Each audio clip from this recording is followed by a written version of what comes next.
आप देख रहे हैं पल पल न्यूज और मैं हूं आपके साथ नदीम अकरम। ज्ञान व्यापी मस्जिद को लेकर के मेन स्ट्रीम मीडिया का पूरी तरीके से फोकस है, जो ये सिद्ध करने के ऊपर लगा हुआ है कि भैया जो ज्ञान व्यापी मस्जिद है वहां औरंगजेब ने मंदिर को तोड़ा और मस्जिद कायम कर ली और 2022 में हमारी सरकार है, हम सत्ता में हैं, जज हमारे हैं, तो हम फैसला अपने अकॉर्डिंग लेंगे, जो कि हम मस्जिद को शहीद करके मंदिर कायम करने की पूरी योजना तैयार कर रहे हैं, जिसकी तस्वीरें लगातार सामने आ रही हैं। पर एक पक्ष ऐसा भी है जिसकी दलीलों को मीडिया में जगह नहीं दी जा रही।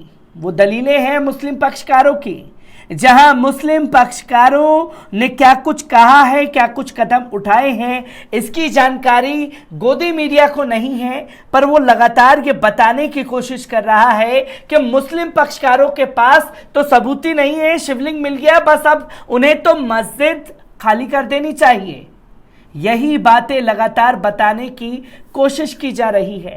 पर जो लोग अज्ञानी बने पड़े हैं ज्ञान व्यापी मस्जिद पर, वो सिर्फ और सिर्फ झूठ का एक प्रोपागेंडा सेट कर रहे हैं। जब झूठ का प्रोपागेंडा सेट कर रहे हैं तो मुस्लिम पक्षकारों की दलीलें भी सामने आ रही हैं और पल पल के साथ हर एक पल के लिए ज्ञान व्यापी मस्जिद की अपडेट बदल रही है। जी हाँ, क्योंकि वाराणसी अदालत में एक अर्जी लगाई गई और 2 दिन का समय मांगा गया था ज्ञान व्यापी मस्जिद के इंतजामिया कमेटी द्वारा कि हमें समय दिया जाए, हम सारे तथ्य और सबूतों के साथ ही कोर्ट में पेश होंगे, और वो तैयारी चल रही है। पर इस बीच all India Muslim personal law board ने गोदी मीडिया पर नकेल कसने की भी तैयारी पूरी कर ली।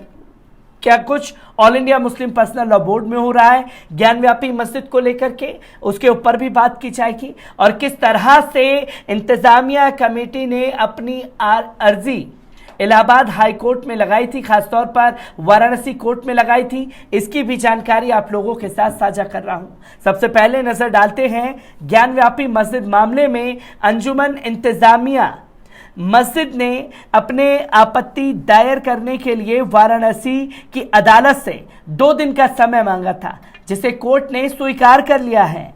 अंजुमन इंतजामिया मस्जिद की ओर से यह दलील दी गई थी कि मुस्लिम पक्ष के वकील अभय यादव व्यक्तिगत कारणों से व्यस्त हैं। साथ ही आज बनारस बार एसोसिएशन के वकील 1-2 दिन की सांकेतिक हड़ताल पर हैं, तो याचिका दायर नहीं हो सकती। इससे पहले मंगलवार को वाराणसी सिविल कोर्ट ने श्रृंगार गौरी मामले में नई याचिका दायर करने वाली 5 महिलाओं में से 3 महिलाओं की याचिका पर सुनवाई की।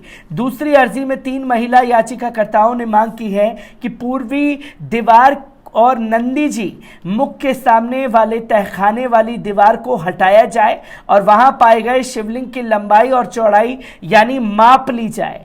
इस पर बहस से मुस्लिम पक्ष ने लिखित आपत्ति दाखिल करने का समय मांगा था। ध्यान रहे कि मंगलवार को ही सुप्रीम कोर्ट ने ज्ञान व्यापी मस्जिद परिसर के सर्वेक्षण के खिलाफ मस्जिद प्रबंधन की याचिका पर सुनवाई की। सुनवाई के दौरान कोर्ट ने कहा कि ज्ञान व्यापी मस्जिद में नमाज पर रोक नहीं होगी। सुप्रीम कोर्ट के सर्वे के दौरान मिली शिवलिंग वाली जगह को भी सुरक्षित रखने का आदेश दिया है। इस मामले पर अगली सुनवाई गुरुवार को होगी। सोमवार को ज्ञान व्यापी मस्जिद का सर्वेक्षण पूरा हो गया। तीसरे और आखिरी दिन हिंदू पक्ष ने दावा किया कि सर्वे के दौरान मस्जिद परिसर में शिवलिंग पाया गया था।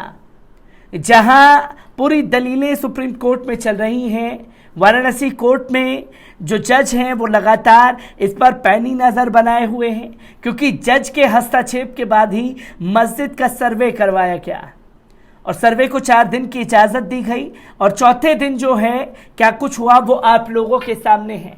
पर एक अलग ही सिनेरियो गोदी मीडिया के द्वारा सेट किया जा रहा है, जिसमें all India Muslim personal law board ज्ञान व्यापी के मामले पर पूरी तरीके से सख्त दिखाई दिया और एक मास्टर प्लान तैयार किया है ज्ञान व्यापी मस्जिद के लिए। आपको बता दें कि काशी की ज्ञानव्यापी मस्जिद से लेकर मथुरा की ईदगाह और दिल्ली के कुतुब मीनार जामा मस्जिद को लेकर सियासत तेज हो गई है। काशी मथुरा का तो मामला अदालत की दहलीज तक पहुंच गया है। ऐसे में ज्ञानव्यापी मामले में भले ही all India Muslim personal law board पक्षकार नहीं है, लेकिन अयोध्या की बाबरी मस्जिद की तरह देश की दूसरी अन्य मस्जिद को नहीं गंवाना चाहता है। ज्ञानव्यापी को बचाने के लिए all India Muslim personal law board ने मास्टर प्लान बनाया है, जिसके तहत वो कानूनी लड़ाई लड़ने से लेकर राजनीतिक और सामाजिक स्तर पर मोर्चा खोलने की तैयारी में जुट गया है। All India Muslim personal law board ने ज्ञानव्यापी मस्जिद मामले को लेकर मंगलवार को मौलाना राबे हसन नदवी के नेतृत्व में आपातकालीन बैठक बुलाई। इस बैठक में बोर्ड से जुड़े देश भर के 45 सदस्य शामिल हुए थे, जिसमें तय हुआ कि बाबरी मस्जिद की तरह देश की दूसरी मस्जिदों को हाथ से नहीं जाने देंगे, वो चाहे काशी की ज्ञानव्यापी मस्जिद हो या फिर मथुरा की शाही ईदगाह मस्जिद हो। इन तमाम मस्जिदों को बचाने के लिए all India Muslim personal law board पक्ष के वकीलों को कानूनी मदद तो करेगा ही, साथ ही सरकार पर भी दबाव बनाने का काम करेगा कि बाबरी मस्जिद की तरह ज्ञानव्यापी मस्जिद पर अपना फैसला थोपने की देश की जनता पर कोशिश मत करना। चाहे हमें अदालतों में जाकर के लड़ना पड़े, all India Muslim personal law board उसके लिए भी तैयार है। सड़कों पर आकर के सरकार के ऊपर प्रेशर डालने का काम हो तो वो भी किया जाएगा all India Muslim personal law board द्वारा। इसी के साथ साथ मुस्लिम पक्ष पर्सनल लॉ बोर्ड ने तय किया है कि काशी के ज्ञानव्यापी मस्जिद से लेकर जिन भी मुस्लिम धार्मिक स्थल पर विवाद खड़े हो रहे हैं, उनमें से किसी भी मामले में सीधे तौर पर पक्षकार नहीं बनेगी। मुस्लिम पक्ष के वकीलों के साथ पूरी शिद्दत से खड़ी रहेगा और उन्हें कानूनी लड़ाई में मदद भी करेगा। निचली अदालत से लेकर के सुप्रीम कोर्ट तक में कानूनी लड़ाई के लिए मुस्लिम पक्ष को मदद के लिए मुस्लिम पर्सनल लॉ बोर्ड ने एक लीगल टीम बनाने का फैसला लिया है, जिसमें देश में एक से बढ़कर एक वकीलों का पैनल होगा। इसके अलावा पूरे मामले में कानूनी सलाह के लिए एक पूर्व जस्टिस के अगुवाई में 5 सदस्यीय कमेटी बनाई गई है। मुस्लिम पर्सनल लॉ बोर्ड की ये लीगल टीम ज्ञानव्यापी मस्जिद से लेकर मथुरा, दिल्ली के कुतुब मीनार और जामा मस्जिद के लिए जो भी मुस्लिम पक्षकार हैं, उनके लिए इन धार्मिक स्थलों से जुड़े हुए तथ्यों को जुटाने से लेकर कानूनी मदद के लिए हर संभव कदम उठाएगी। इसके लिए सुप्रीम कोर्ट के बड़े से बड़े वकील को हायर करेगी और उन्हीं के सलाह पर कानूनी लड़ाई लड़ेगी। यह भी खुल करके कह दिया है कि हर एक सबूत चाहे हिस्ट्री से निकाल करके लाने हो, हर एक सबूत को संविधान के दायरे में उन वकीलों को मुहैया कराने की कोशिश करेगी जो सीधे तौर पर पक्षकार बनकर पैरवी करने के लिए ज्ञानव्यापी मस्जिद हो, कुतुब मीनार हो, शाही ईदगाह मथुरा की हो, उसके लिए जो सीधे पक्षकार होंगे, उन लोगों को हर कानूनी मदद देने का काम जो है वो किया जाएगा all India Muslim personal law board द्वारा, जिसमें वकीलों की फौज खड़ी की जाएगी जो सीधे तौर पर जो चुनौती संविधान को देने की और मुसलमानों को देने की कोशिश की जा रही है, उसका मुंहतोड़ जवाब देगी। All India Muslim personal law board ने 1991 के पूजा स्थल अधिनियम को प्रोजेक्ट करने के लिए भी रणनीति बनाई है। बोर्ड के सदस्यों का एक प्रतिनिधि मंडल जल्द ही राष्ट्रपति रामनाथ कोविंद से मिलकर 1991 के पूजा स्थल अधिनियम को प्रोटेक्ट करने की गुहार लगाएगा। इसके अलावा केंद्र सरकार के साथ साथ अन्य राजनीतिक दलों का भी रुख इस मुद्दे पर जानने की कोशिश करेगा, क्योंकि 1991 एक्ट की अगर आप बात करें तो साफ तौर पर यह कहने की कोशिश की जा रही है कि साहब ज्ञानव्यापी मस्जिद के लिए तो यह माना ही नहीं जा सकता। और जो हमारा विपक्ष है वो पूरी तरीके से सुस्त बैठा हुआ है, क्योंकि विपक्ष के राजनेता तो ये कह रहे हैं कि आचार्य प्रमोद के मुसलमानों को कुतुब मीनार, ज्ञानव्यापी मस्जिद, शाही ईदगाह मस्जिद सब दे देनी चाहिए, ये सरकार के अंडर में आती है। और जब विपक्ष के मूड को भांपने की कोशिश की जाएगी तो सबके चेहरे खुल करके सामने आ जाएंगे। ये दलीलें साफ तौर पर दी गई और 1991 एक्ट को लेकर के विपक्ष किस तरीके से रिएक्ट करेगा, ये भी देखने वाली बात होगी, जिसमें मुस्लिम पर्सनल लॉ बोर्ड के लोगों का भी मत आएगा।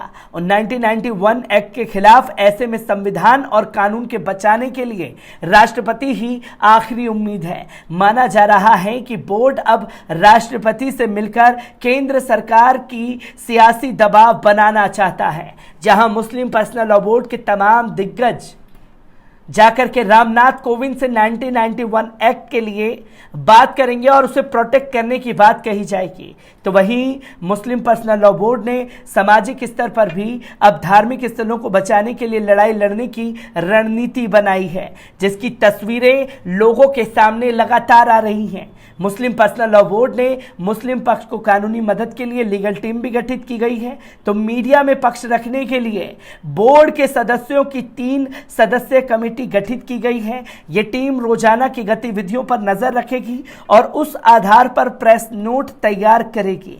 मीडिया से बात करने के लिए इसी टीम के अधिकृता किया गया है, जिसकी जिम्मेदारी कासिम रसूल इलियास और कमाल फारूकी को सौंपी गई है। बोर्ड ने बैठक में चिंता व्यक्त की गई है कि तथा इसे देश के अमन शांति को नुकसान पहुंचने की कोशिश बताया है, क्योंकि बाबरी मस्जिद के दौरान ये देखा गया था कि मुस्लिम नाम वाले कोई अपने आप को इस्लामिक स्कॉलर बता करके, कोई all India Muslim personal law board से जुड़ा हुआ बता करके बाबरी मस्जिद के खिलाफ बयानबाजी करते हुए गोदी मीडिया में नजर आए थे।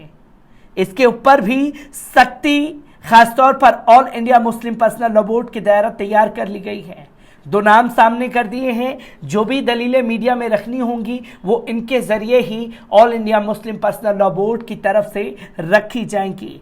किस तरीके की रणनीति और आगे बनाई जाएगी, हर एक चीज़ों को बारीकी से आपके साथ साझा करता रहूँगा। दीजिए इजाज़त, शुक्रिया।